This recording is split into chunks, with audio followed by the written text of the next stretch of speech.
ఉమ్మడి జిల్లా 30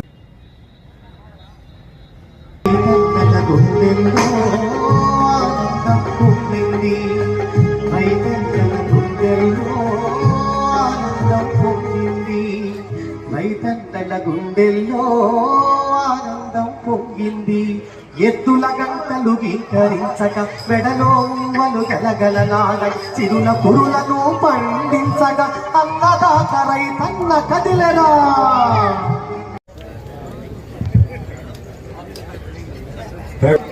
ఒక నాటిక ప్రదర్శించాలని ఉత్సాహం నుండి మొట్టమొదటిసారిగా రంగస్థలం ఎక్కాడు.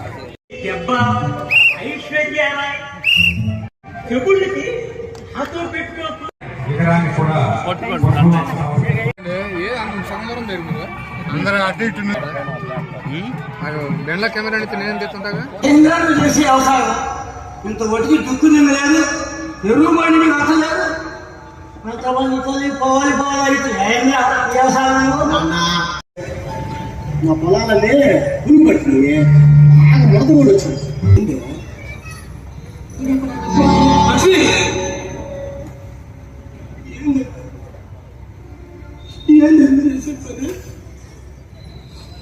వ్యవసాయం వద్దయ్యా వద్దయ్యా అనేదాన్ని నేనే మొండిపడి ఆ వ్యవసాయం పని వచ్చేసరికి నేను ఆ ప్రాణం ఊరుకోదా. అందరికీ అన్నం పెట్టే మన ఇంట్లో అందరికీ ఇవ్వని బాధపడాలో, అసలు రైతుకి పరిస్థితి వచ్చినందుకు సిగ్గుపడాలో నాకేం అర్థం కావట్లేదు. దేశానికి వెన్నెముక రైతు అంటారా?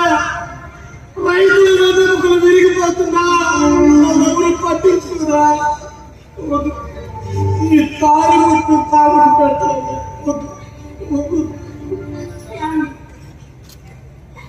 పంటలు బాగా పండితే మళ్ళీ మనసును మనం తెచ్చుకోవచ్చు. తీసుకెళ్ళి ఎక్కడన్నా పెట్టి వండి పెట్టడానికి సరసన చేశాను. మనకి ఇలాంటి పరిస్థితి వస్తుందని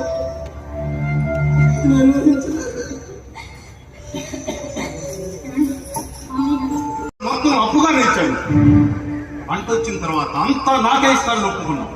నాకు కాకుండా వేరే వాళ్ళకి నువ్వు లక్ష్మణ్ నాగేశ్వరరావు కలిసి నాటకాలు ఆడారు. నీ అందరి సంగతి తెలుస్తా. ఇటువంటి వ్యధవేషాలు వేస్తారని మర్యాదగా నా బాకీ నాకు ఇవ్వాలి. కట్టకపోతే మీ ఇంటిని తాకట్టు పెట్టుకొని నాకు తాకట్టు పెట్టినట్టు రాసుకొని మీ అందరినీ ఇంటి నుంచి గెంటి వేస్తాను. జాగ్రత్త.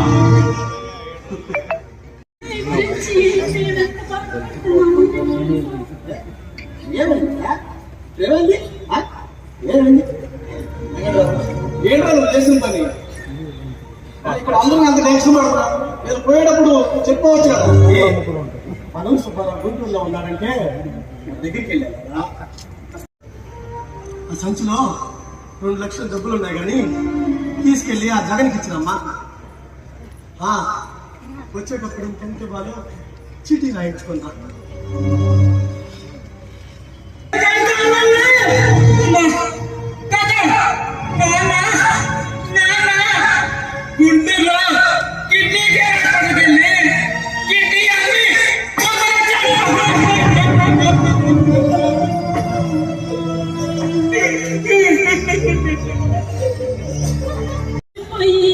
వ్యాపారం పెట్టుకున్నారా?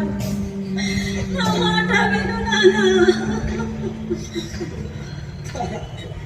ఏంటమ్మా నువ్వు కూడా తాదులా మాట్లాడతావు? తొందరపడి తీసుకుని కొంచెం సమయం తీసుకొని ఆలోచిద్దాం.